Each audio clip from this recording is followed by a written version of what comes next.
Após cumprir pena pela esposa, o marido não esperava vê-la com seu amante, mas, depois de cumprir sua sentença pela esposa, João retornou à sua cidade natal. Ao chegar à estação, ficou paralisado ao ver sua esposa com seu amante. Decidiu escutar a conversa deles. Um carro avançava por uma estrada vazia. Ao volante estava uma jovem, mas ela dirigia como uma verdadeira corredora. No banco do passageiro estava seu marido, que se agarrava à maçaneta da porta e observava como o ponteiro do velocímetro se aproximava do máximo. Ana, para onde você está indo tão rápido? Perguntou ele. Não estamos numa pista de corrida. Quero chegar em casa o quanto antes. Se alguém não tivesse demorado 3 horas para escolher uma simples chaleira, eu não estaria com pressa. E tenho uma série para assistir, respondeu a esposa. Essa série não vale nossas vidas. Diminua a velocidade. Na cidade não se pode dirigir assim tão rápido. Além disso, você está grávida, respondeu o marido. Você não pensa nem no bebê nem em si mesma? Ana começou a pressionar menos o pedal do acelerador, mas ainda assim ia em excesso de velocidade. Seu rosto expressava total descontentamento com a forma como seu marido falava com ela. Mas João simplesmente se preocupava com ela, era um sentimento natural e compreensível. Dirijo há 5 anos, dizia Ana, ofendida. Em todo esse tempo não tive nenhum acidente, e você reclama como uma avó? João não teve tempo de responder a Ana quando os freios chiaram e depois se ouviu um baque surdo. Ana ficou paralisada, agarrada ao volante com tanta força que as juntas de seus dedos ficaram brancas. Parecia que nem piscava. A jovem tinha medo de se mover. João saiu imediatamente do carro e correu para o acidentado. Em um segundo, percebeu que já não havia nada a fazer por aquela pessoa e voltou com passos firmes ao carro, abrindo a porta do motorista. Ele está vivo, João? Eu o matei? Perguntou Ana com medo, sem tirar os olhos da estrada onde jazia o jovem.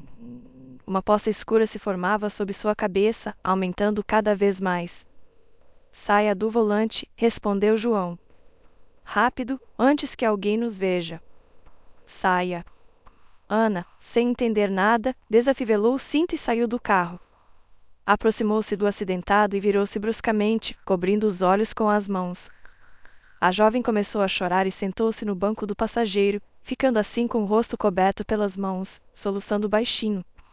Atropelei alguém? Dizia João ao telefone. Sim, o endereço é esse. Aqui não tem rua. O homem chamou a ambulância.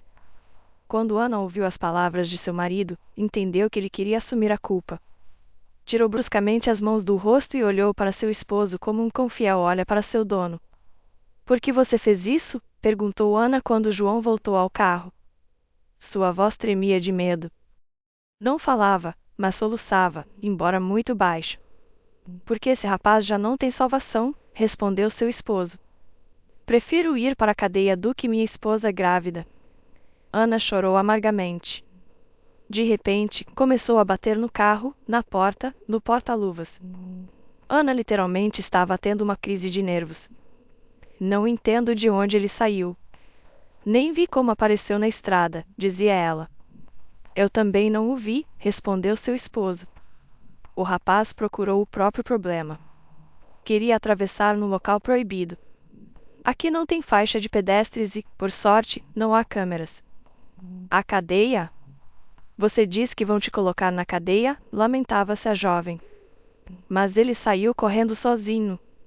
Só tínhamos que ter ido embora. Por que paramos? Vamos fugir. Você chamou a ambulância, fizemos tudo o que podíamos. Já te disse que atropelei alguém. Eles me encontrarão pelo número da placa, dizia João. Eles não vão encontrar. Nem conseguem encontrar golpistas, suplicava Ana. Como viverei sem você? E o bebê? Não trabalho. Você não pode ir para a cadeia, João. João não respondeu à sua esposa. A polícia e a ambulância já haviam chegado. Passaram muito tempo resolvendo o acidente no local. Não havia testemunhas nem câmeras, mas João assumiu a culpa, pelo que até foi elogiado pelos policiais. Também destacaram que, nessas condições, outro motorista simplesmente teria fugido do local do acidente. Ana não conseguia parar de olhar para o corpo do falecido coberto por um saco plástico. Agora teria que viver com isso. Exausta, Ana voltou para casa sozinha. Passou a noite toda chorando no travesseiro. Assim que fechava os olhos, aparecia o rosto do rapaz. De tanto cansaço, a jovem finalmente adormeceu, mas poucos minutos depois acordou de um pesadelo. Sonhou que o pedestre vinha em sua direção com o rosto ensanguentado e lhe contava que tinha grandes planos para sua vida. Estudava na universidade, queria pedir a namorada em casamento, ajudava sua mãe doente. Tudo isso foi inventado pela imaginação de Ana. Ela não sabia nada sobre o rapaz falecido. Às 3 da manhã, Ana não aguentou mais e enviou uma mensagem a uma amiga pedindo que viesse visitá-la pela manhã, já que não queria ficar sozinha. Atormentava-se com seus próprios pensamentos. De alguma forma, Ana conseguiu dormir um pouco. Lavou o rosto várias vezes com água gelada para apagar as lembranças desagradáveis, mas não adiantava. Cada vez que fechava os olhos, aparecia a imagem do rapaz. Não tomou café da manhã. Naquele estado, não conseguia engolir nenhum bocado. Finalmente, alguém bateu à porta. Ana correu para abrir, pensando que fosse Clara. Haviam combinado de se encontrar pela manhã. Ou melhor, Ana havia pedido à amiga que passasse lá. Mas não era Clara. Do outro lado da porta estava a sogra. O que aconteceu ontem? Perguntou imediatamente a mulher, preocupada. Ana começou a contar a versão oficial, que João havia atropelado uma pessoa até matá-la, que ela tinha saído de repente na estrada. Só João e Ana sabiam realmente quem estava ao volante. O próprio João disse à esposa que mantivesse essa versão para todos. Não acredito, disse Cláudia Iglesias. Como João pôde não reagir? Quantas vezes andei com ele, sempre é muito cuidadoso. Estou te dizendo que o rapaz praticamente se jogou embaixo das rodas, respondeu Ana sogra. Está em andamento uma investigação. É possível que isso seja descoberto. Ele saiu correndo no meio da estrada. Ninguém teria tempo de reagir. João não tem culpa do que aconteceu. Essa frase ecoou na cabeça de Ana. É verdade, João não era culpado pelo que ocorreu. Mas ela tentava convencer a si mesma de que o jovem falecido morreu por sua própria culpa. Puxa, ele se arruinou e ainda colocou os outros em problemas, disse Cláudia Iglesias, balançando a cabeça. E você provavelmente ficou perturbando João o tempo todo. Conheço você, sua língua nunca fica quieta. O distraiu com sua tagarelice, por isso ele não viu o pedestre. Embora Ana soubesse que ela era culpada pelo ocorrido, a versão de sua sogra a deixou em choque. Mesmo nessa situação, ela a culpava. Imagino quem você culparia se eu não estivesse no carro naquele momento, disse Ana irritada, e colocou um prato com biscoitos na frente da sogra para que ela pelo menos tivesse algo para fazer com a boca e falasse um pouco menos. No entanto, nada impediu Cláudia de continuar falando, mesmo com a boca cheia. João sempre esteve preocupado com você. Ultimamente está completamente perdido, dizia enquanto as migalhas voavam de sua boca em todas as direções. O hábito de sua sogra sempre irritava Ana, sem mencionar que Cláudia Iglesias não era uma pessoa agradável. O relacionamento entre elas não tinha sido bom desde o início. Cabe destacar que João havia feito todo o possível para que sua esposa e sua mãe tivessem o menor contato possível. Ele até comprou um apartamento o mais longe possível da casa de sua mãe. Como Ana e Cláudia Iglesias se viam raramente, mantinham contato com reserva e respeito mútuo nas poucas ocasiões em que se encontravam. Mas não desta vez.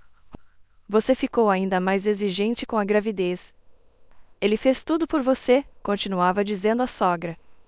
Se esqueceram, fui eu quem propôs me livrar do bebê. Foi João quem decidiu nos dar uma segunda chance, não aguentou Ana e gritou com a sogra. Se você estava tão preocupada com seu filho, deveria ter falado com ele na época. Eu pausei minha carreira por esta gravidez, deixei meu trabalho e me tornei dona de casa. João me propôs isso e tomou todas as decisões em nossa família. Então é bobagem me culpar por ter arruinado o humor dele, não é assim? De fato, o casamento entre Ana e João havia se desgastado há 1 ano. Viveram felizes por 3 anos, mas depois perceberam que a rotina havia substituído todo o romance e não se davam bem na vida cotidiana. A própria Ana propôs o divórcio. João não era contra, mas o processo foi sendo adiado constantemente, embora os cônjuges já vivessem mais como vizinhos. Finalmente, quando a decisão de se divorciarem era definitiva e irrevogável e uma data foi marcada, Ana descobriu que estava grávida. Perderam a data marcada naquele dia. Os cônjuges discutiram por muito tempo se poderiam dar ao bebê o amor e cuidado necessários, se teriam uma nova chance de viver juntos. Não havia ódio ou aversão mútua, simplesmente o romance havia acabado e o relacionamento se tornará mais amigável do que romântico. Por isso, havia esperança de que tudo daria certo. Ana, na verdade, propôs resolver de uma maneira mais simples. Sem bebê, não haveria necessidade de salvar o casamento. Mas João era contra. A esposa lhe disse que não planejava ser mãe solteira, então João e Ana deram uma segunda chance ao seu relacionamento. No início, tudo parecia ir bem. Parecia que os sentimentos realmente haviam despertado. Mas quando chegou o terceiro mês de gravidez, tudo voltou à situação anterior. Ana não suportava os hábitos de seu marido, e ele se irritava com o comportamento dela. Mas João podia se consolar pensando que sua esposa estava passando por um turbilhão hormonal, por isso estava tão irritável. Ana não encontrava desculpas para seu esposo, ele simplesmente a irritava com o mero fato de estar em sua vida. Mas quando João decidiu assumir a culpa, quando mostrou que estava disposto a ir para a cadeia por ela, Ana entendeu que não havia se enganado em sua escolha de homem. Só uma pessoa que ama poderia assumir tal risco. Sim. Assim que ela despertou esse amor em si mesma, chegou a sogra e destruiu tudo. Você é tão teimosa quanto seu filho, disse Ana com raiva. Ou melhor, ele herdou esse traço de você. Não desejo falar com você nem vê-la em minha casa. E esta casa nem é sua, disse Cláudia Iglesias, e se levantou. Sacudiu as migalhas da saia diretamente no chão, o que enfureceu ainda mais Ana. A jovem não suportava a desordem, podia aspirar e lavar os pisos 2 vezes ao dia. A sogra sabia sobre a obsessão com limpeza de sua nora e fez isso de propósito. Cláudia Iglesias abriu a porta e quase bateu em Clara, que acabava de esticar a mão para a maçaneta. Melhor deveria ter pensado em seu marido, gritou a sogra da soleira. Clara fechou a porta bem na cara dela. Isso foi bom, já estava cansada dela, elogiou Ana sua amiga. Clara nem teve tempo de tirar os sapatos quando notou imediatamente que sua amiga estava tremendo. Abraçou-a e consolou-a. Conte o que aconteceu, disse a amiga quando já haviam passado para a cozinha. Ana mentiu para ela também, dizendo que João havia atropelado uma pessoa e que Cláudia Iglesias havia culpado. Ela falava com muita emoção e se levou a um estado de histeria. As lágrimas rolavam por suas bochechas e seu corpo tremia. De repente, agarrou o abdômen e então viu o rosto surpreso de Clara. Vou chamar uma ambulância, conseguiu dizer sua amiga. Ana foi levada imediatamente para um exame. Tinha ameaça de aborto. Ficara muito nervosa e não conseguiu proteger o bebê. Clara esperou por sua amiga na sala de emergência, mas lhe disseram que podia ir embora. Ana ficaria pelo menos uma semana porque, após o aborto, surgiram complicações. Porque todas essas provações acontecem com ela, pensava Clara. Descobriu quando poderia visitar sua amiga e foi para casa. Escreveu para Ana que lhe disseram para ir embora. Ela não respondeu, ainda não estava em condições de falar ao telefone. Mais tarde, um investigador veio ver Ana para interrogá-la sobre o acidente. Informou que no sangue do jovem falecido foram encontrados álcool e uma substância proibida. Não descartamos que o jovem tenha saído intencionalmente para a estrada. É possível que nem soubesse onde estava nem o que estava acontecendo, explicou o homem. Isso deveria me acalmar de alguma forma, Ana não entendia. Claro, porque nesse caso seu esposo poderia esperar uma pena menor, respondeu o investigador. Ana desejava que João não recebesse pena alguma. Ele era inocente. Ela mesma já não se considerava culpada. Se esse rapaz saiu para a estrada em estado de embriaguez, só ele era responsável pelo que havia acontecido. Por causa dele, ela e seu marido também poderiam ter se ferido. Se Ana tivesse visto o pedestre e tentado evitar a colisão, não estava garantido que conseguiria controlar o carro. Tudo bem. Diga a ele que estou no hospital. Diga que depois da visita de sua mãe, tive um aborto, pediu Ana. Reiterou que deveria enfatizar que Cláudia Iglesias era culpada pelo ocorrido.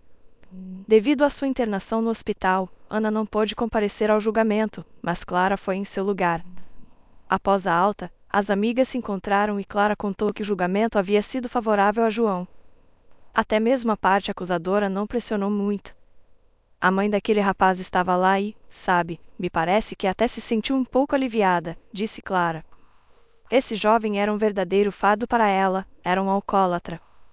Você não imagina quantas vezes ele veio a mim em sonhos e falava sobre seus planos para a vida, casamento, universidade, mãe doente que precisa de ajuda, compartilhou Ana suas preocupações.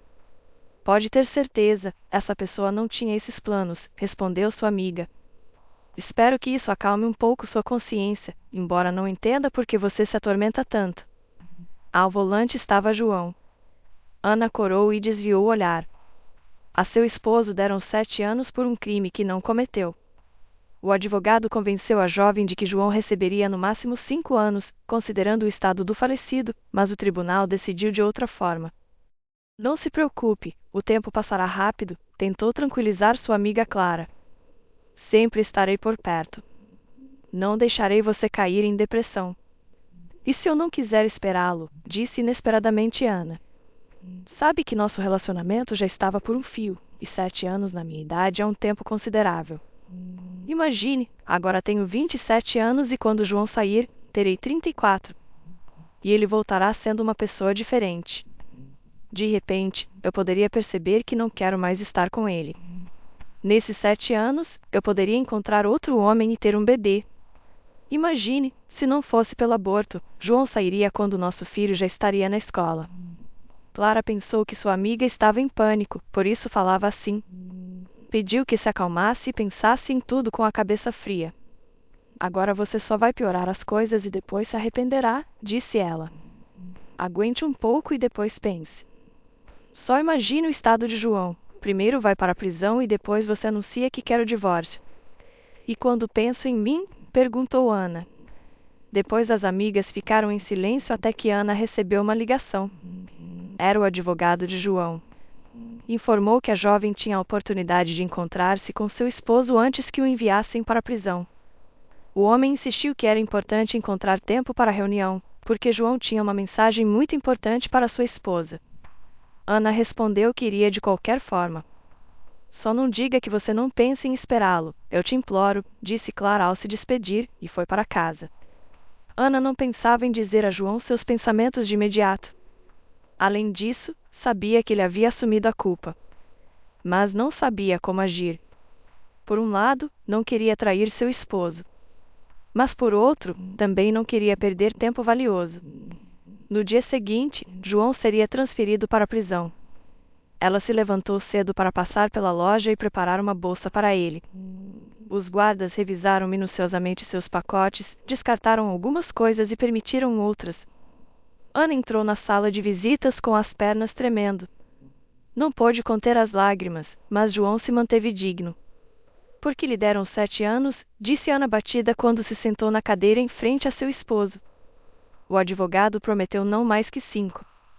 Porque assassinato e a ninguém importa que esse homem tenha saído para a estrada por conta própria, respondeu João. Mas me explicaram que eu poderia esperar uma libertação condicional antecipada se me comportar bem. Tentarei em uns 3 anos. Mas não te chamei só por isso. Ana ouviu atentamente as palavras de João. Seu esposo tinha um pequeno negócio.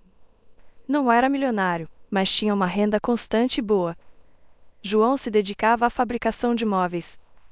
Havia aberto sua empresa há pouco mais de um ano, por isso ainda estava construindo sua reputação e encontrando clientes. Em outras palavras, estava apenas começando. Não queria perder o negócio, por isso propôs a Ana que ocupasse seu lugar. Você será diretora temporária, ele disse. Mas não sei nada disso. Como vou dirigir sua empresa? Assustou-se Ana. Você não precisa entender muito, tranquilizou-a João. Só assinará documentos e terá reuniões. Contará com a ajuda de meu assistente, Gustavo. Ele te colocará a par de tudo, explicará as estratégias e os detalhes. Em resumo, com ele você não tem do que se preocupar. Ana imediatamente reconsiderou falar sobre o divórcio. Já tinha dúvidas, mas agora entendeu que não era o momento. Se ela manifestasse seu desejo de terminar o relacionamento, João nomearia outra pessoa para dirigir a empresa. Para que ela precisaria disso? Ana pensou em uma estratégia. Agora não teria que ir trabalhar, receberia quase uma renda passiva da empresa de seu esposo enquanto outras pessoas trabalhassem. Nos 7 anos que João passaria na prisão, ela poderia economizar uma quantia considerável para uma vida independente e tranquila sem ele. Voltou para casa com um estado de ânimo confuso. Sentia-se ao mesmo tempo triste e contente. Era desagradável pensar que João estaria cumprindo sua sentença por ela, mas ele não havia pedido essa ajuda. Fez isso por conta própria, sem consultá-la. E seu desejo de economizar dinheiro não era uma traição. Ela não ia roubar. Ana ia ganhar seu dinheiro e talvez até pudesse fazer a empresa de João crescer. Quem sabe poderia fazê-la ainda melhor para ele. Com esse entusiasmo, Ana foi no dia seguinte ao seu encontro com Gustavo. O homem era amável e educado, explicava tudo de maneira simples, sem frases complicadas. Começaram a se comunicar como se conhecessem há anos.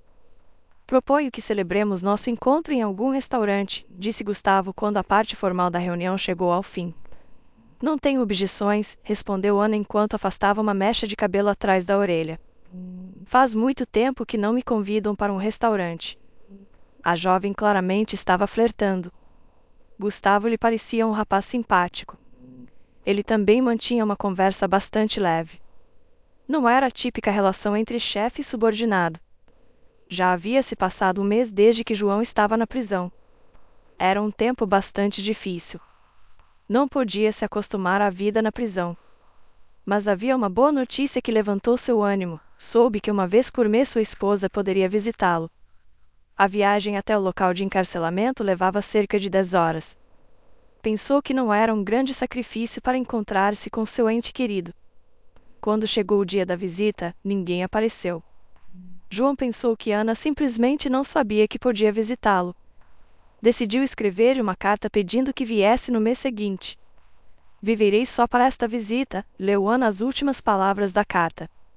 Deveria ir, disse ela. Seria bom. Você contaria como as coisas vão bem entre nós, respondeu Gustavo.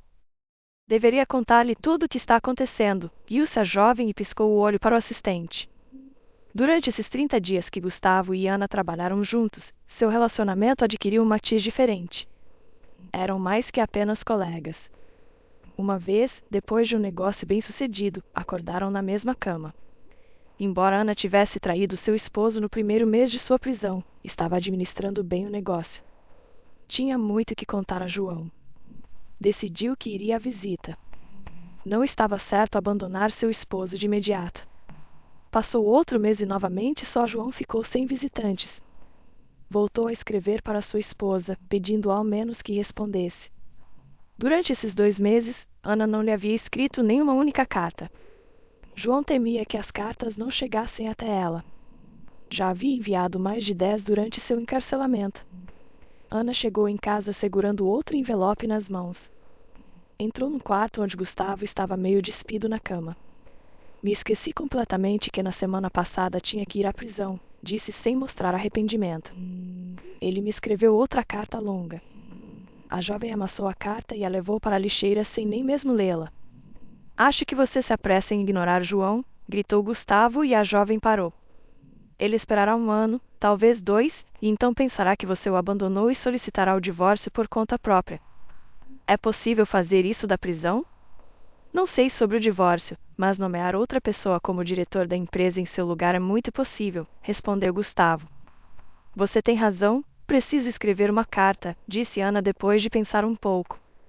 Mentirei, direi que ocorreu algum imprevisto, que não havia passagens para o trem e que comprarei uma hoje mesmo. Não posso permitir que ele suspeite de algo. Enquanto lia a carta de seu esposo, no fundo de seu ser sua consciência começou a falar. João estava sinceramente preocupado com ela, temia que as cartas não chegassem, suplicava algum sinal de que não o havia esquecido, que lia todas as suas mensagens cheias de lágrimas. Ana escreveu uma resposta imediatamente, na qual prometia que se encontrariam no mês seguinte. João manteve a carta de resposta debaixo do travesseiro durante todo o mês. Viveu esperando esse encontro.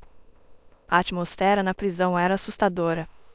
Ana sentiu o estômago revirar só de pensar que poderia ter passado ali 7 anos inteiros. Não havia refletido muito sobre os sentimentos de João. Quando o viu, seu coração não deu um pulo.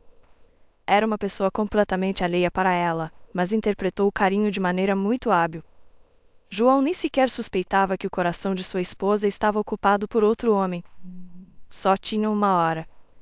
Nesses 60 minutos havia muito que discutir. Quando o tempo da visita se aproximava do fim, Ana de repente lembrou do mais importante, o que queria perguntar desde o início. Sabe, na verdade não é muito conveniente que eu seja apenas a diretora interina, insinuou a jovem. Não tenho muita confiança. Muitas negociações se perderam por isso. João entendeu imediatamente o que sua esposa queria insinuar e não gostou nem um pouco. Não se preocupe, respondeu a Ana. Se não confiam em você, então não vale a pena colaborar com eles. Conhecemos gente assim, só procuram uma desculpa para recusar. Ana franziu a testa. Mas não importava, tentaria novamente em outra ocasião, de outro ângulo. João pensava muito se havia confiado a Ana o assunto de maneira correta. Inicialmente, pensava em quem seria melhor para dirigir seu negócio. Não queria entregar a empresa a um estranho, mesmo que fosse um assistente, porque Gustavo poderia enganá-lo. Não porque Gustavo tivesse má reputação, não. De qualquer pessoa se pode esperar uma armadilha, especialmente depois de 7 anos. Uma pessoa se acostuma rapidamente a uma boa vida. Por isso João escolheu Ana. Parecia-lhe que sua esposa não lhe faria mal, especialmente se considerarmos que ele estava atrás das grades por salvá-la. Mas agora não tinha tanta certeza. Gustavo chegou com Ana, mas ficou intencionalmente longe da prisão para que João não soubesse que estava com ela. Como foi? Perguntou o homem quando Ana se aproximou dele. Nada. Não concordou em transferir o negócio para meu nome, respondeu a jovem. Mas não é surpreendente. Decidimos agir cedo demais. E eu te disse que não deveria ignorar suas cartas, lembrou Gustavo. Como ele pode confiar em você se você não responde às cartas e só veio uma vez à visita e de imediato exigiu transferir a empresa para seu nome? Estava se aproximando o final do 1º ano de encarcelamento de João. Ana já não ignorava as visitas, mas respondia às cartas de vez em quando. Não voltou a tocar no tema da transferência do negócio. Mas não porque tivesse mudado de opinião, simplesmente queria ganhar a confiança de João, dar-lhe a esperança de que não tinha intenções de enganá-lo. Gustavo e Ana estavam ocupados pensando em como poderiam enganar para tirar a empresa dele. Mas ainda não se lhes ocorria nada. Ana e Gustavo foram morar juntos. Praticamente deixaram de ocultar seu relacionamento. A única pessoa que não devia saber de seu vínculo era Cláudia Iglesias, mas por sorte ela foi para o campo depois que encarceraram seu filho. Era sua forma de lidar com a depressão provocada pelo encarcelamento de seu filho. A mulher se mergulhou nas tarefas domésticas, ocupou-se do jardim e reformou a casa de sua avó. Em uma palavra, tinha preocupações suficientes.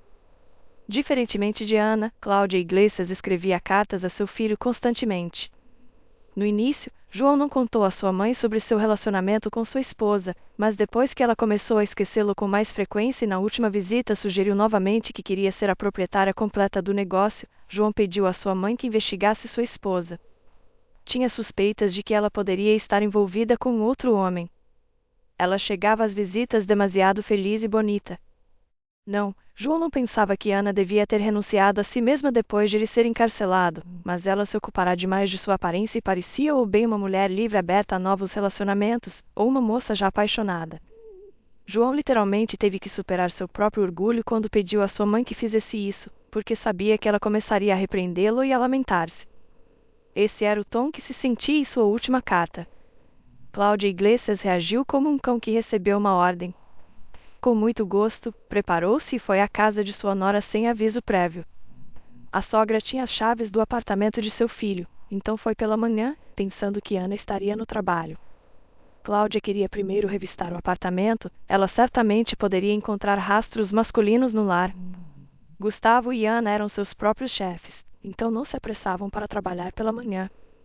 O casal estava na cama quando de repente ouviram que alguém estava mexendo com as chaves na porta. Ambos saltaram da cama em um segundo. Tiveram sorte de que ainda não estivessem dormindo e de que Cláudia guardava todas as chaves em um só chaveiro. Havia pelo menos 10 chaves. Enquanto ela procurava a correta, Ana conseguiu correr até a porta e fechar o trinco superior, que só podia ser aberto por dentro. Normalmente o fechavam à noite, mas nesta ocasião se esqueceram. Quando a jovem olhou pelo olho mágico, sentiu o sangue gelar. Sussurrou para Gustavo que se escondesse. Onde? Perguntou ele. Onde quiser, mas de um jeito que ela não te veja. E Cláudia com certeza vai procurar em todos os cantos, respondeu Ana e voltou a olhar pelo olho mágico. A sogra aparentemente ouviu algum ruído no apartamento e colocou o ouvido na porta. Ana rapidamente começou a mexer na maçaneta para simular que estava tentando abrir a porta. Cláudia, parece que a fechadura emperrou, gritou Ana. A senhora não colocou a chave na fechadura, não é? Não, nem sequer a encontrei ainda, respondeu a sogra. Ana agia com grande diligência, como se estivesse tentando consertar a fechadura e abrir a porta, enquanto Gustavo recolhia suas coisas e as enfiava no armário. Assim que ele se escondeu atrás da porta, Ana girou o trinco e deixou a sogra entrar. Você fez isso de propósito? Perguntou a mulher, desconfiada, enquanto olhava a entrada e o corredor com um olhar suspeito. Ela até farejou para captar qualquer cheiro estranho. Não diga bobagens, respondeu Ana, tentando parecer despreocupada, mas na verdade muito preocupada. Eu também me assustei. Tenho uma reunião importante hoje. Por isso você está na cama às 9 da manhã? Disse Cláudia Iglesias. Tenho que ir ao banheiro depois da viagem. Coloque a chaleira no fogo enquanto isso, e depois conversaremos. Ana ficou ainda mais tensa.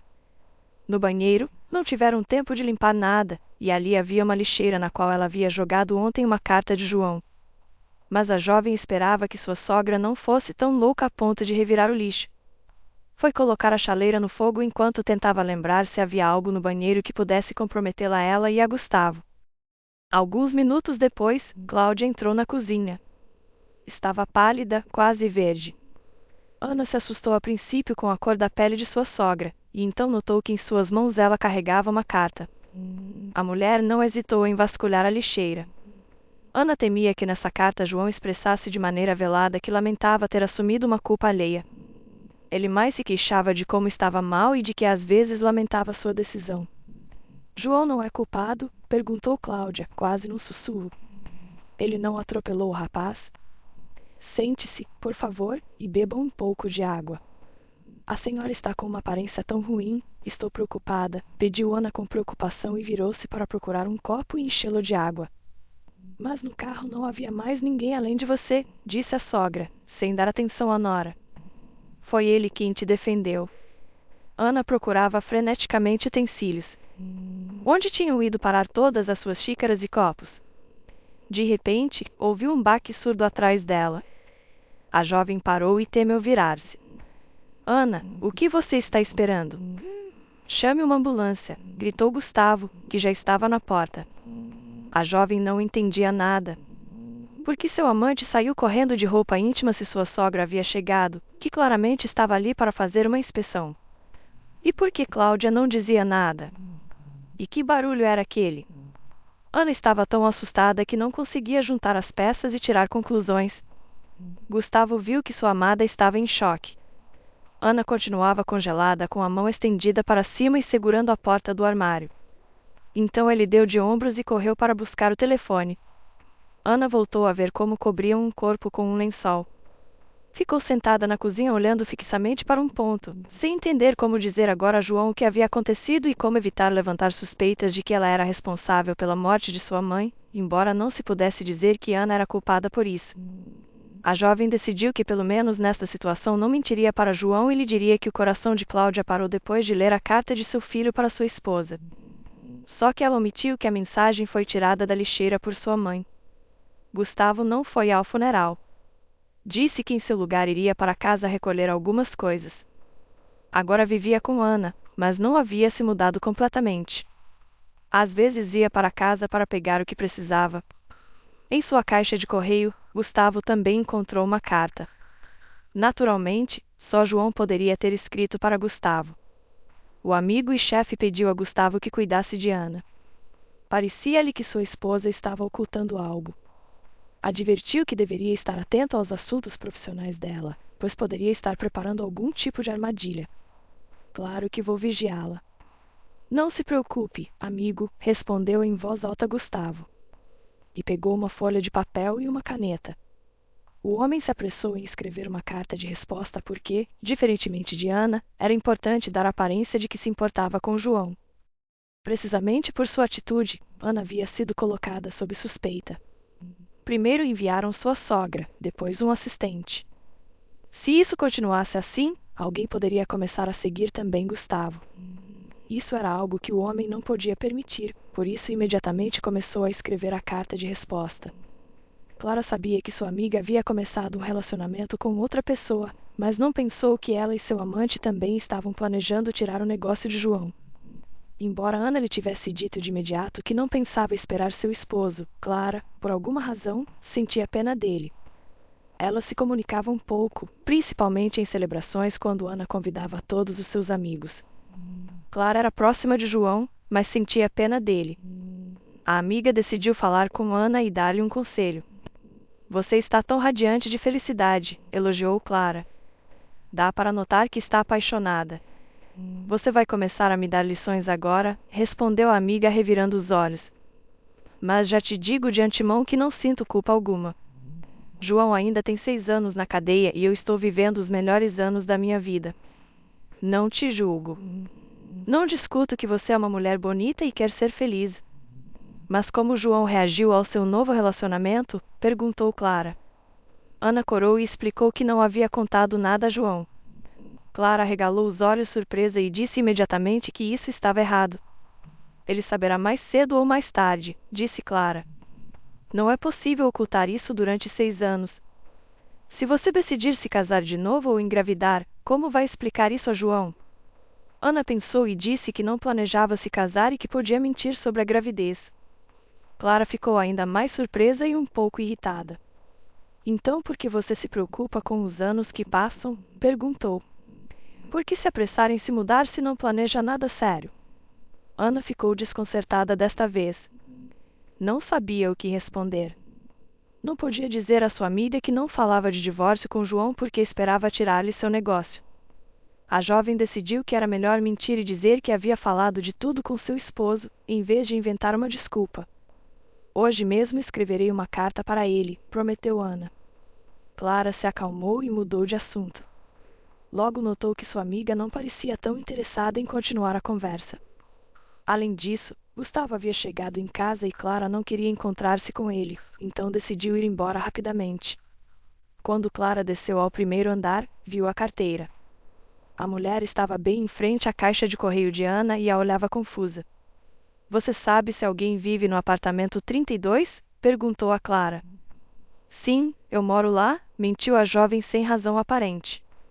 O que houve?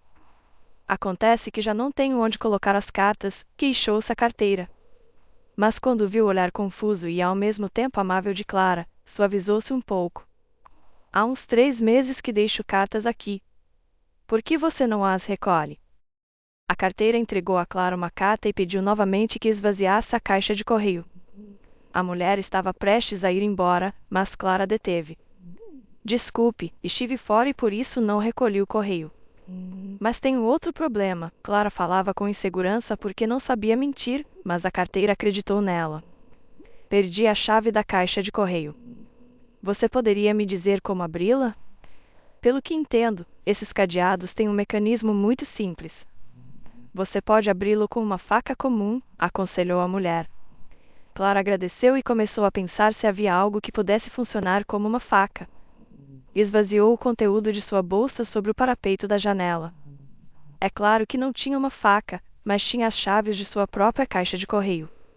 Por que não pensei nisso? Disse a jovem para si mesma e foi até a caixa de correio. Alguns movimentos seguros e o cadeado fez um clique. Clara aplaudiu em silêncio. Tirou rapidamente todas as cartas, encontrou um par de publicidade, colocou-as de volta na caixa e fechou o cadeado com a mesma facilidade. O coração de Clara batia forte, como se tivesse roubado algo incrivelmente valioso. A tarde lhe reservava algo interessante. A jovem se surpreendeu ao notar que algumas cartas estavam há meses na caixa e Ana não as havia lido durante todo esse tempo. A primeira carta de João a comoveu até as lágrimas. Nela, o homem falava de seus sentimentos pela morte de sua mãe, culpava-se pela morte dela. Por estranho que parecesse, assim Clara soube que João estava na prisão no lugar de Ana. E sabendo disso, ela começou um relacionamento com um de seus subordinados. Clara não pôde conter as emoções. A jovem leu a carta várias vezes. João não podia dizer diretamente que Ana havia atropelado alguém. Todas as cartas eram lidas pelos supervisores na prisão antes de serem enviadas. Clara tentou entender se havia interpretado corretamente as metáforas de João e a mensagem oculta em suas palavras, mas depois da segunda carta se convenceu de que tinha razão. Na carta seguinte, João se mostrava com um estado de ânimo completamente diferente. Amaldiçoava Ana por tê-lo abandonado, por não responder às cartas e por não comparecer às visitas. Clara voltou a enxugar as lágrimas. Outra carta era uma confissão. Novamente João pedia perdão por ter insultado sua esposa na mensagem anterior. Uma coisa estava clara para Clara: o homem estava sofrendo, e a causa era Ana. A jovem não lhe respondia, então não sabia se estava sendo ignorado ou se simplesmente os supervisores não estavam enviando as cartas. João pedia ao menos um sinal. Clara não sabia o que fazer. Por um lado, sua amiga de toda a vida, a quem não podia trair. Mas por outro lado, não podia suportar ver como Ana se tornava uma verdadeira arpia. Não eram muito próximos de João, eram mais conhecidos que apenas se cumprimentavam em encontros casuais e perguntavam por cortesia como estavam. Mas Clara havia lido uma dor imensa nas cartas de João. O homem literalmente estava enlouquecendo por não entender o que estava acontecendo com ele. Às vezes se arrependia de ter assumido a culpa, outras se repreendia por esses pensamentos. Às vezes confessava seu amor, outras seu coração estava dilacerado pelo ódio. Não, disse Clara com firmeza para si mesma. Não posso ficar em silêncio enquanto João não consegue se entender e sofre pela confusão. Ana compartilha a cama com seu funcionário. A jovem arrancou uma folha de papel de um caderno que tinha à mão e começou a escrever. Seu texto era emocional, em alguns lugares a tinta se borrou porque as lágrimas caíam de seus olhos. Clara explicou que Ana recebia as cartas, mas as deixava na caixa de correio. A jovem se desculpou por ousar ler esses textos tão pessoais, até íntimos. Clara começou a formular uma frase na qual contaria sobre o amante. Buscava palavras de diferentes maneiras para não ferir demais João, mas percebeu que era impossível. Não se pode contar a alguém sobre uma infidelidade sem quebrar seu coração. Como João se sentiria ao perceber que Ana vivia com outra em sua própria casa, enquanto ele só sairia em liberdade daqui a 6 anos? A jovem amassou a carta já pronta e decidiu reescrevê-la completamente. Na segunda versão, explicou que Ana não recolhia o correio, mas evitou fazer insultos graves contra ela. Escreveu mesmo, mas de uma maneira muito mais suave. Eu sabia que ela não me esperaria, mas não pensei que aconteceria tão rápido, disse João quando leu a carta de Clara. Já se divorcie dela, deixe-a ir viver sua vida e você procure outra, recomendou o companheiro de cela de João. Não faz sentido continuar torturando a si mesmo e a ela. Você não entende, Diego. Isso é mais complicado, respondeu João pensativo. Ela não é apenas minha esposa, também administra meu negócio. Não posso me divorciar e deixar meu trabalho, ou ela simplesmente tomará tudo. Se não posso confiar na pessoa mais próxima, não posso confiar em nenhum dos meus subordinados. Clara fez bem em não contar a João sobre a infidelidade de sua esposa. Mesmo a notícia de que Ana começou a não ler suas cartas lhe causou uma grande dor emocional. Clara soube disso através de uma carta de resposta. João decidiu responder a Clara. Agradava-lhe manter comunicação com alguém. Antes essa necessidade se satisfazia com a correspondência com sua mãe, mas agora ela já não estava mais. Gustavo às vezes respondia a João, mas ultimamente com pouca frequência. Felizmente João ainda não sabia a razão pela qual seu assistente o estava ignorando. Acontece que Gustavo vivia com Ana. Quando chegava em casa, lia as cartas de seu amigo e chefe, e depois respondia. Quase todas as coisas necessárias de Gustavo já estavam transferidas para a casa de Ana, por isso ele raramente voltava à sua própria casa. Clara se tornou a única pessoa que não só lia as cartas de João regularmente, como também respondia a cada uma. A jovem decidiu que de alguma forma castigaria Ana. Uma mulher que colocou seu marido na prisão não deveria agora desfrutar da companhia de outro homem, além de planejar enriquecer às custas de seu esposo. Clara não podia influenciar Ana de nenhuma outra maneira que não fosse exercendo pressão moral. Ana voltou para casa de bom humor. Hoje conseguiu fechar um negócio bem-sucedido com um bom lucro para ela. Subiu até seu andar e imediatamente sentiu que algo não estava certo. Nos últimos degraus havia algumas gotas vermelhas parecidas com sangue. Talvez algum dos vizinhos tivesse comprado um pedaço de carne fresca e tivesse vazado através da embalagem? Mas não, as gotas terminavam justamente em sua porta. Gustavo não poderia ter comprado carne. Haviam combinado pela manhã que à noite pediriam jantar do restaurante ou iriam a algum café. Mas ele poderia ter mudado de ideia. Ana levantou o olhar e viu que alguém havia colocado um bilhete no batente da porta, que também tinha manchas de sangue. Você deveria estar na cadeia, estava escrito no pedaço de papel. Ana sentiu um arrepio na espinha. Apenas 4 pessoas sabiam que ela mesma estava ao volante no momento do acidente: ela própria, João, Gustavo e a mãe de João. Nenhuma dessas pessoas poderia ter deixado uma mensagem para ela. Só conseguia encontrar uma explicação lógica: João, da prisão, poderia ter subornado alguém para aterrorizá-la. Mas era pouco provável. Ana decidiu deixar tudo como estava e não contar a Gustavo sobre o ocorrido. No entanto, quando ele chegou em casa, a jovem se assustou muito e até gritou. No dia seguinte, Ana abriu a porta e novamente caiu um bilhete ensanguentado a seus pés. João não é culpado, dizia. Gustavo, é você que está brincando comigo? Perguntou Ana irritada, mas ao mesmo tempo assustada. Gustavo quis saber o que ela queria dizer. Ana não quis contar-lhe o conteúdo dos bilhetes, apenas informou que alguém já havia deixado cartas suspeitas pela segunda vez. Como eu poderia ter colocado um papel no batente da porta estando dentro do apartamento? Perguntou Gustavo com lógica. Ana aceitou que ele não poderia ter feito isso, mas quem então estava deixando essas mensagens pela segunda vez? Só restava uma opção: João havia organizado essa campanha contra ela. Mas por quê? E como pôde tê-la organizado? Embora tivesse razões, Ana havia ignorado suas cartas. De repente, ela saiu correndo do apartamento e foi até a caixa de correio. Voltou toda pálida de medo. Gustavo se apressou em perguntar o que havia acontecido. Você recolheu as cartas de João? Perguntou ela sem emoção. Não, só leio o que ele me escreve. Embora eu mesmo já faz tempo que não respondo, lembrou o homem. Não é possível que em todo esse tempo ele não tenha me escrito nada, disse Ana. Na caixa de correio não há nem um único envelope. Claro que é possível, tentou apoiar Ana Gustavo. Você não escreve, então ele decidiu te deixar em paz. E por que você lembrou disso agora? A jovem contou sobre os 2 bilhetes que recebeu ontem e hoje. Depois perguntou se João poderia ter feito isso. Em teoria, ele poderia ter encontrado alguém em liberdade e pedido para te assustar, pensou Gustavo. Mas a quem ele poderia ter escrito além de mim? Por sinal, ele não sabe que estou ciente da história de vocês. Acho que é pouco provável que tenha contado a mais alguém se nem mesmo me disse. Talvez simplesmente alguém esteja brincando com você. Não sabem a verdade, mas querem te confundir. Temos muito trabalho pela frente. Se você se distrair com seus problemas em vez de se concentrar no trabalho, isso beneficia os concorrentes. Ana se acalmou um pouco, mas à tarde começou uma nova onda de pânico. Decidiu que alguém havia roubado as cartas de João e agora sabia que seu esposo estava na prisão injustamente.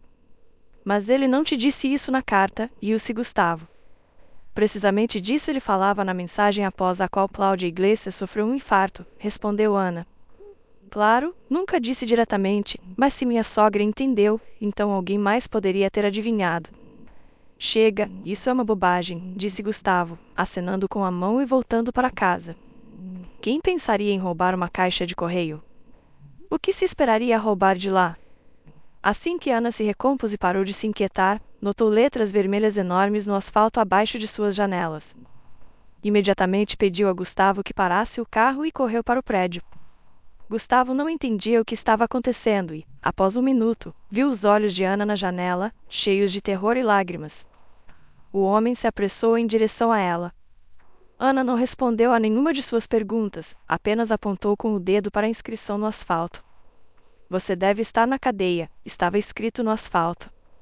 Não se preocupe, essa pessoa se enganou, tentou acalmá-la Gustavo. Há câmeras na entrada. Vamos encontrar esse brincalhão, disse ele. O casal correu imediatamente até a zeladora para pedir que lhes mostrasse a gravação das câmeras. Chamem a polícia e então mostrarei a gravação, respondeu a idosa. Ana se aterrorizou. Chamar a polícia neste caso definitivamente não era uma boa ideia. Poderia trazer mais problemas do que soluções. A jovem teve uma crise de nervos. Nunca saberia quem a estava atormentando de maneira tão cruel. Gustavo tentou acalmá-la novamente. Tirou uma nota de sua carteira e pediu gentilmente à idosa que não envolvesse a polícia. É claro que a zeladora não recusou o dinheiro extra para sua aposentadoria. Rapidamente aceitou o dinheiro e encontrou o momento adequado na gravação. Mas a existência das câmeras não ajudou muito Ana e Gustavo na busca pelo culpado. Sim, via-se que a pessoa se aproximou da entrada uns 40 minutos depois que eles saíram. Via-se como o desconhecido fazia a inscrição, mas a pessoa estava vestida com um traje preto, capuz e óculos escuros. Nem sequer era possível determinar o gênero desse desconhecido, mas tanto Ana quanto Gustavo concordaram que parecia mais uma mulher. A figura do desconhecido era muito magra. Em resumo, a gravação das câmeras não ajudou Ana a entender quem estava deixando as mensagens aterrorizantes. Gustavo desperdiçou seu dinheiro. Ana estava com uma forte dor de cabeça. Estava quase sem forças. Seu telefone tocou. A jovem estremeceu imediatamente. Temia que fossem mais cúmplices de seu torturador, mas era Clara quem ligava. Já fazia tempo que não falavam com sua amiga. Ana atendeu esperando que isso a distraísse. Clara perguntou de imediato por seu bem-estar, pelos últimos acontecimentos. Ana lhe contou que alguém a estava atormentando. É claro que não mencionou a razão do assédio nem o conteúdo dos bilhetes. Clara se alegrou em segredo por ter conseguido preocupar sua amiga. Acho que estou ficando louca, queixava-se Ana. Decidi instalar uma câmera na entrada. Da próxima vez, pegarei esse brincalhão. Clara apontou de imediato que não havia perdido tempo ligando, já que no dia seguinte tinha intenção de deixar outro bilhete para Ana. Mantenha-se forte, disse Clara ao se despedir. Se ficar muito difícil, me ligue. De repente, para Ana, todos os abusos e mensagens cessaram. Nem sequer lhe ocorreu conectar os fatos e perceber que sua amiga era torturadora. Mas ela continuava observando os transeuntes, tentando encontrar uma silhueta similar à que havia visto na gravação das câmeras de segurança na entrada. Aproximadamente 2 semanas após a calmaria, Ana encontrou na rua a mãe do jovem que havia sido atropelado por seu automóvel. Por alguma razão, pensou que ela havia escrito a mensagem no asfalto. Ana se enfureceu e se aproximou da mulher. Agarrou-a pela jaqueta e gritou: "Por que você fez isso?" A mulher se assustou tanto que não conseguiu dizer nenhuma palavra. Ficou pálida e não entendia o que essa desconhecida queria dela. A carteira está no bolso. Pode levar o que quiser, disse com voz trêmula de medo. Não preciso do seu dinheiro. É melhor me dizer por que organizou esse assédio contra mim, exigiu Ana uma resposta. Mas a mulher nem sequer sabia quem estava diante dela. Ana não esteve na audiência. A jovem já havia encontrado essa mãe nas redes sociais. Houve um tempo em que sua consciência a atormentava e queria ver a pessoa cujo filho havia morrido sob as rodas de seu automóvel. Senhorita, não entendo do que está falando. Que assédio eu poderia ter organizado, dizia a mulher com voz lamentosa. Então Ana percebeu que isso era realmente assim. A mãe do jovem falecido não poderia ter enviado os bilhetes, ela nem sequer sabia como era jovem. Ana se desculpou pelo erro e pediu perdão várias vezes. Durante alguns dias mais, ela olhava ao redor com desconfiança. Mas depois se esqueceu desses estranhos bilhetes. Eles acabaram tão repentinamente como começaram. Já haviam se passado 5 anos desde a prisão de João. Ana lhe escrevia de vez em quando e até o visitava. João não havia contado sobre o intencional desdém de sua esposa. Já não se interessava tanto por Ana quanto por sua amiga. Só lamentava não poder convidar Clara para uma visita, apenas a esposa tinha o direito de visitá-lo. Clara também sofria por não poder encontrar-se com João. Sentia-se ao mesmo tempo ferida por ele e desejava vê-lo logo. Parecia-lhe que seu relacionamento estava avançando para algo romântico e estava ansiosa por ver João pessoalmente e discutir em que status continuariam sua comunicação. Clara não estava certa se havia amor entre ela e João, nunca discutiram isso.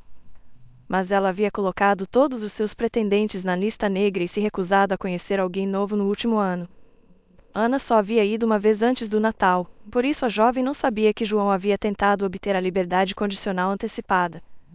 O homem nem sequer tinha intenção de transmitir essa informação à sua esposa e havia pedido a seu advogado que não lhe dissesse, que fosse uma surpresa. E se era agradável ou não, isso já decidiria Ana. Era sua segunda tentativa. A primeira vez foi rejeitada. Gustavo sabia da primeira vez. Contou a Ana: temos que resolver esse assunto logo, dizia ele. João planeja tentar novamente a liberdade condicional antecipada. E isso significa que nossa vida doce poderia terminar. Você mesmo disse que ele não confia em mim, respondeu Ana a Gustavo. Não vai me transferir o negócio.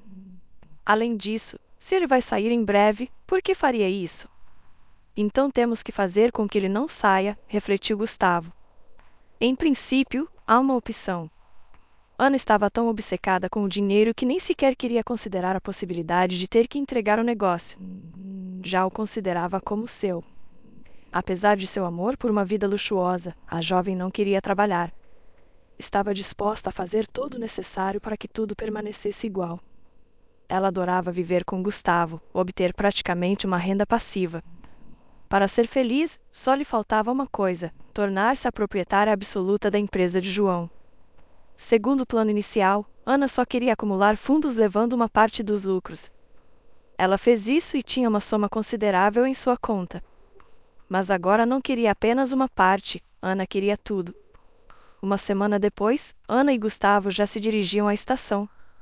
A jovem estava muito preocupada com seu amante, já que ele tinha uma tarefa muito importante. Decidiram fazer com que João não só não saísse em liberdade condicional, como permanecesse na prisão por mais 5 anos. Pensaram que, dessa maneira, ele certamente aceitaria transferir a empresa para sua esposa. Tenho muito medo. Como você vai lidar com essas pessoas? Dizia Ana. Não se preocupe, não vou falar diretamente com os detentos, tranquilizava a Gustavo. O casal já estava se aproximando da plataforma. O trem em que Gustavo deveria viajar chegaria em meia hora. Simplesmente por nervosismo, chegaram cedo demais. Ana sugeriu sentar-se em um banco para não se perderem na multidão. Outro trem acabava de chegar e as pessoas saíam em massa para a plataforma. Espere, você disse que não ia falar com os detentos, lembrou-se de repente Ana. Como vai convencer seu conhecido a prejudicar João? O que você está dizendo? Tudo é feito através dos guardas, respondeu Gustavo. Por quem você me toma? Meu único conhecido na prisão é seu marido. Falei com o guarda, é meu colega de classe. Ele escolherá o detento que não tenha nada a perder. E se fizermos algo para garantir, pensou Ana. Seus olhos brilharam ao perceber a genialidade de sua ideia. A jovem supôs que se na prisão havia pessoas que não se importavam em estender sua pena, e a quem até beneficiara, poderiam convencer um deles a esfaquear João. Ela havia visto em filmes que isso era feito. Se João não estivesse lá, então os problemas desapareceriam. Pense nisso. João não só poderia se recusar a me dar a empresa, como também poderia pedir o divórcio. Ultimamente nem tenho pensado nele, dizia Ana. Assim, se não há pessoa, não há problema. Você se tornou bastante cruel, riu-se Gustavo. Perguntarei a Eduardo se é possível fazer algo assim. Claro, isso simplificaria muito as coisas.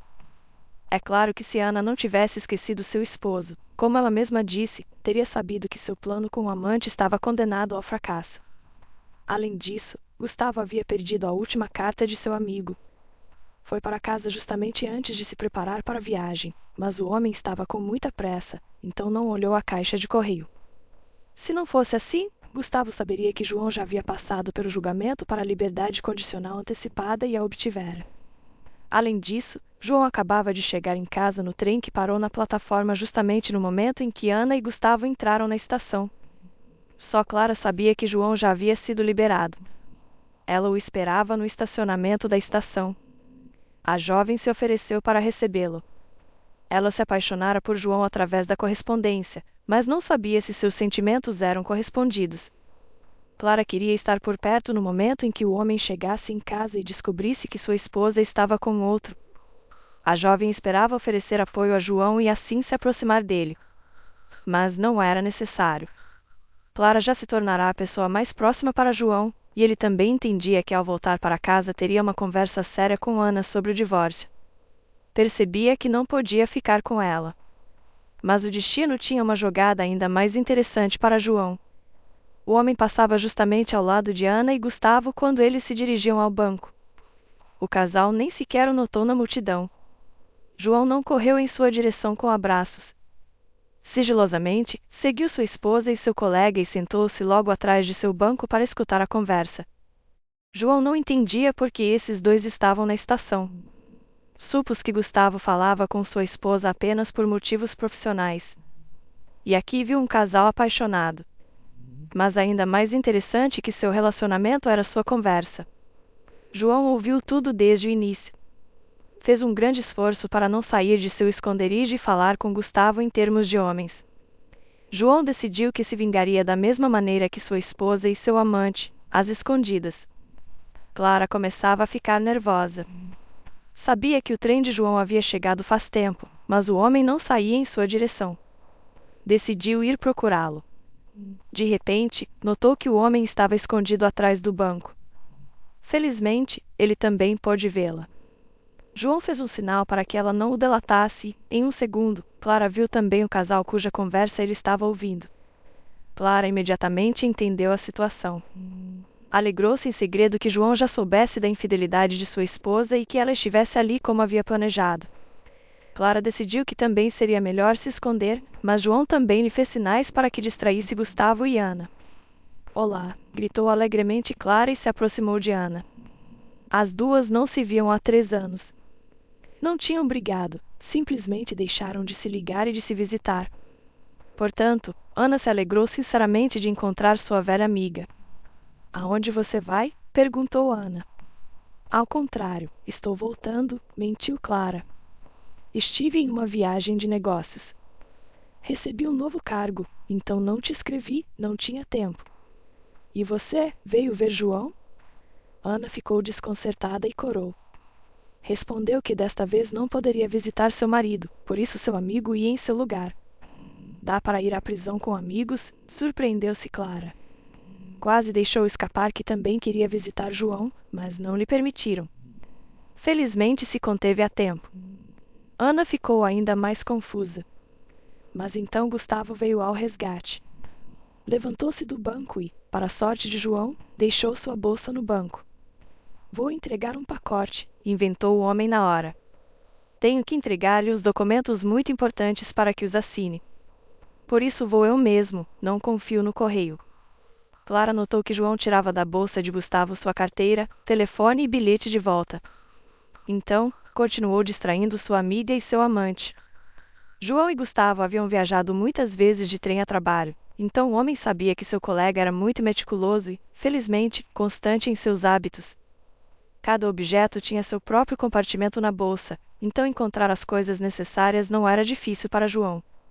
Só restava esperar que Gustavo não tivesse mudado seus costumes. Quando João se escondeu novamente atrás do banco, Clara disse que era hora de ir. "Quero tomar um banho e me deitar na minha cama depois da viagem", disse Clara. "Sim, nós também devemos ir", respondeu Gustavo. E pegou sua bolsa. "O trem já está chegando." Clara se afastou rapidamente do casal e se escondeu atrás de uma coluna. Queria ver como João agiria a seguir. Gustavo subiu no vagão. O trem não parava muito em sua cidade, então se apressou. Ana caminhou pelo vagão até ver seu amante na janela. João já se aproximava mais. Queria não perder o momento, mas também não aparecer cedo demais. Assim que o trem começou a se mover, João se colocou logo atrás de Ana para que Gustavo visse claramente. Clara não pôde conter um sorriso malicioso ao ver a expressão no rosto de Gustavo. Ana não entendia por que Gustavo estava tão horrorizado. A princípio pensou que algo havia acontecido no trem. Mas então percebeu que o homem olhava diretamente para ela, embora um pouco mais acima. Ela se virou bruscamente, mas não viu nada. João já havia se afastado e se misturado com a multidão. Ana não entendeu o que havia acontecido. Sacou seu telefone para ligar para Gustavo, descobrir por que ele estava tão assustado, mas seu telefone não estava disponível. João imediatamente o jogou nos trilhos do trem. Em questão de segundos, um grito espantoso e aterrador ressoou por toda a estação. Várias dezenas de mulheres ficaram paralisadas de terror. Até alguns homens não puderam conter suas emoções. Ao ver o que ocorreu, Ana correu para o lugar onde já se havia reunido uma multidão de curiosos. Algo lhe dizia que tinha que se aproximar dali. Não era coincidência que Gustavo tivesse se encolhido assim quando viu João. Apressou-se em abandonar o trem. Não pensou que o trem aceleraria tão rápido. Na verdade, não ia tão rápido. Se o homem não tivesse tropeçado e torcido o tornozelo, não teria terminado nos trilhos. Tudo poderia ter terminado em um susto leve, se não fosse pelo penúltimo vagão.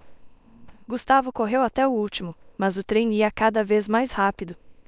Saltar já era aterrorizante, então se lançou da porta aberta do penúltimo vagão e acabou sob as rodas. Ana caiu de joelhos e gritou fortemente. Ela interrompeu todos os outros gritos. Até João não pôde conter as lágrimas ao ver esta cena. Não era assim que planejava se vingar. E o que vocês conseguiram com suas ações? Perguntou João a Ana, enquanto ela se debatia em um ataque de histeria. Ao ouvir a voz de seu marido, Ana ficou em silêncio de imediato. A jovem se virou lentamente e ficou paralisada de horror ao ver seu marido atrás dela. Levantou-se rapidamente e se lançou contra ele aos socos. Ana acusava João de ter empurrado Gustavo. Era culpa dele. João se defendia e tentava explicar que não poderia ter feito isso porque estava na plataforma naquele momento. Pouco depois chegou a polícia. Prenderam Ana e João. As pessoas foram afastadas do local do incidente, mas não foi fácil para os curiosos espectadores. O espetáculo era incrivelmente emocionante. Era uma mistura de tragédia e algum tipo de briga incompreensível. As pessoas tentavam adivinhar como estavam relacionados entre si esses três. A primeira suposição foi que se tratava de um triângulo amoroso. Ana e João foram interrogados durante muito tempo. Segundo a primeira versão da investigação, João era o culpado de tudo. O homem temia sequer imaginar que, sem ter desfrutado da liberdade, poderia voltar à cadeia. Mas felizmente para ele, havia várias testemunhas que viram que ele estava bastante longe do local do incidente e conversava com uma mulher desconhecida. Também houve quem viu que Gustavo saltou por si mesmo e caiu por pura casualidade.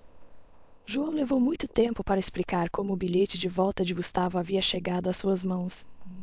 O homem contou tudo o que pôde descobrir. Depois de escutar a história de João, o policial até sentiu simpatia por ele. Vai apresentar uma denúncia contra sua esposa? Podemos acusá-la de fraude, sugeriu o investigador a João. Acho que a vida já a castigou bastante severamente, respondeu João. Simplesmente pedirei o divórcio e a expulsarei de casa.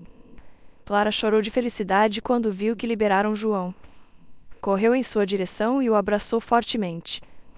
Vamos para casa, pediu em voz baixa. Você não sabe o que aconteceu com Ana? Eles a liberaram. Clara baixou o olhar. Contou que levaram sua amiga em uma ambulância. Não puderam nem sequer interrogá-la porque estava inconsciente. Ana gritava e tinha um ataque de histeria. Chorava, ameaçava se jogar no trem. Depois dizia que na verdade João não estava na estação e não podia estar. Em uma palavra, ela enlouqueceu, contou Clara. Acho que a levaram para um hospital psiquiátrico. João estava chateado porque tudo saiu como saiu. Planejava fazer Ana passar um mau momento. Queria ameaçá-la com uma ação judicial por fraude. Até já havia pensado em quem poderia ajudá-lo com isso. Com relação a Gustavo, também tinha planos muito diferentes. Pensava que o assistente simplesmente desceria na próxima estação e teria que se esforçar para voltar para casa sem dinheiro nem telefone. Não podia imaginar que ele decidiria pular do trem. Os amantes se castigaram a si mesmos, e com uma crueldade que João jamais teria imaginado. O homem se culpava por isso. Era-lhe bastante difícil suportar a carga emocional, mas Clara tentava animá-lo e explicar-lhe que não era culpado pelo que havia acontecido. Só pense, Gustavo queria atentar contra você, dizia ela. Não se importava que você se despedisse da vida, e saltou só por sua covardia e estupidez. Em que ele esperava que isso resultasse? Você tem razão. E Ana, ela enlouqueceu, respondia João. Ela enlouqueceu no mesmo dia em que pensou que podia te colocar na prisão, tirar seu negócio e se casar com seu colega, dizia Clara. No primeiro dia do seu encarcelamento, ela me disse que não ia te esperar. Queria pedir o divórcio, mas mudou de ideia só porque você a nomeou diretora. João apertou os lábios e se conteve para não chorar. Só fez uma pergunta, porque ela não havia contado antes. Porque cuidava dos seus sentimentos, respondeu Clara. Quando recolhi aquela pilha de cartas e as li, a primeira coisa que pensei foi em escrever uma resposta em nome de Ana. Não queria que você sofresse. Do contrário, sua história também teria terminado em tragédia. Após sua libertação, passaram-se 2 anos. João se divorciou de Ana praticamente logo após sua libertação. Naquele momento, ela estava em uma clínica psiquiátrica e João não voltou a saber nada de sua ex-esposa. Lutou muito com sua consciência e tentou justificar seu divórcio. Parecia-lhe que não podia abandonar Ana nesse estado, mas até o médico dizia que ao ver João, seu estado piorava. Ana se tornava agressiva. Há 1 ano, João e Clara se casaram. Mudaram-se para outra cidade. João recebeu uma oferta vantajosa para expandir sua empresa, e Clara não se importava em que cidade trabalhar, com sua especialidade, podia encontrar trabalho em qualquer lugar. Os cônjuges concordaram de imediato que não combinariam a vida familiar e o trabalho. Não porque não confiassem um no outro, mas simplesmente para evitar que sequer se pensasse que alguém poderia enganar o outro. Por mais que tentassem evitar as velhas lembranças e as viagens à sua cidade natal, às vezes tinham que voltar à sua pequena cidade. João ainda tinha uma filial ali, era necessário ir periodicamente para verificar os funcionários. Nunca haviam encontrado nenhum de seus velhos conhecidos, mas na última viagem, ele e Clara tiveram que enfrentar seu passado. O casal já estava prestes a sair da cidade quando, de repente, notaram um rosto conhecido, embora quase irreconhecível. Junto a uma pequena e discreta loja, havia uma mendiga. Ela se movia de maneira estranha de um lado para o outro, olhando os rostos dos transeuntes. Era Ana, e ela parecia muito mal. Clara pediu a João que parasse e falasse com sua antiga amiga. Sentia muita pena de Ana. A jovem estava vestida como uma típica louca da cidade, usava um vestido estranho com um colete e um casaco por cima, o cabelo preso em 2 tranças com laços como uma menina pequena, e nos pés Ana tinha sapatos de cores diferentes. Quando João e Clara se aproximaram de Ana, ela não os reconheceu de imediato. A jovem murmurava algo para si mesma. João pôde entender o que sua ex-esposa dizia. Tenho muito dinheiro, sou uma mulher de negócios, repetia Ana. Olá, disse Clara com cautela. As reuniões comigo são organizadas através da secretária, respondeu Ana e se afastou para outro lado. Quando Ana respondeu, endireitou as costas bruscamente, levantou o queixo com orgulho e depois se encolheu novamente e se afastou um pouco mais. João e Clara se entreolharam e deram de ombros ao mesmo tempo. De repente, ouviram que a vendedora da loja os chamava. Não a incomodem, é Ana, nossa louca local, disse a mulher em voz baixa. É inofensiva. A internam para tratamento uma vez a cada 6 meses. Ela acabou de sair, por isso não representa perigo. E normalmente representa perigo, surpreendeu-se João. Só para ela mesma, respondeu a vendedora, suspirando pesadamente. Quando tem um surto, vai até os trilhos do trem e tenta se jogar embaixo. Sempre faz isso no mesmo lugar, por isso os ferroviários já conhecem essa característica dela. Assim que acontece algo assim, enviam Ana para a clínica. Assim que sai de lá, se apresenta como uma mulher rica, diz que tem um negócio e muito dinheiro, mas nunca recusa ajuda. Talvez precise de ajuda. Ela tem uma casa? Perguntou Clara. Acredite, ela vive bastante bem, tranquilizou o casal a vendedora. Ana recebe uma pensão e tem um apartamento. Parece que sua mãe o deixou para ela. Além disso, as pessoas ajudam. Então ela vive como sempre sonhou, brincou João, mas com uma entonação muito triste. Todos na cidade a conhecem, gostam dela. Tem dinheiro e não precisa trabalhar. Sim, agora mesmo é um bom momento. Até invejo, riu-se a mulher. Também gostaria de esquecer todos os meus problemas e andar por aí dizendo que sou a mais rica. E ela realmente acredita nisso. Há pelo menos alguém que cuide dela, preocupava-se Clara. A vendedora explicou que não era necessária uma vigilância especial para Ana, mas uma vizinha às vezes ia à loja para levá-la para casa. Essa mesma vizinha ajudava a pagar as contas, comprava alimentos e às vezes até cozinhava para ela. Praticamente todos os moradores do bairro conheciam Ana. Não havia nada que a ameaçasse. Clara e João saíram da loja. Não se pode dizer que as palavras da vendedora os tranquilizaram muito, mas definitivamente não tinham intenção de ajudar a ex-esposa e amiga. Ana os viu e novamente endireitou as costas e jogou os ombros para trás. A jovem perguntou se eles haviam marcado uma reunião. Clara assentiu, porque entendeu que era melhor apoiar sua amiga. Isso é diferente, disse Ana com uma importância afetada. João se sentou no carro e colocou as mãos no volante. Sua consciência começou a atormentá-lo novamente. Observava o comportamento de sua ex-esposa, como havia mudado sua aparência. Clara lembrou que já uma vez quase havia enlouquecido sua amiga, mas não sentia nenhuma culpa por isso. Isso só indicava que Ana já tinha uma predisposição a esse tipo de transtorno. Eu sou culpado de ela ter enlouquecido, disse João em voz baixa. Clara suspirou e revirou os olhos. Lembrou a seu marido que Ana era a única culpada. Não é à toa que sua loucura se baseia em se considerar rica. Era o que ela sempre havia sonhado. Mesmo em seu juízo perfeito, Ana estava disposta a fazer coisas terríveis por dinheiro. Por isso, ela mesma é responsável por sua loucura. A tragédia com Gustavo só a destruiu por completo. Mas você não tem culpa, concluiu Clara. A ganância e o desejo de ter tudo aqui e agora levaram à sua perdição. Ninguém sabia disso, mas Ana também se tornou vítima de um golpista. O destino realmente a castigou severamente. Após a morte de Gustavo, Ana sofreu um episódio de loucura, mas nem mesmo isso a levou à insanidade. A verdadeira ruptura em sua mente ocorreu depois do encontro com João na estação. Ana foi internada em uma clínica psiquiátrica e ali havia um auxiliar que, por alguma razão, ela confundiu com Gustavo. O médico às vezes enviava o jovem para falar com ela a fim de acalmá-la. Após essas visitas, Ana melhorava. Ela estava tão desconectada da realidade e confundiu o auxiliar com seu amante que lhe deu a senha de sua conta e pediu que retirasse o dinheiro para que João não pudesse acessá-lo. Esse era o dinheiro que ela havia guardado durante os 5 anos de encarcelamento de seu esposo. O auxiliar retirou o dinheiro, mas decidiu que não fazia sentido devolvê-lo a uma doente mental. A jovem não poderia administrá-lo. O auxiliar comprou para Ana um pequeno apartamento nos arredores da cidade, levou-a para lá após sua alta e então lhe disse que a deixava. O jovem fugiu com o dinheiro que havia roubado de Ana. Apenas uma pequena parte das economias foi usada para o apartamento. O auxiliar se mudou para outra cidade e ninguém o procurou.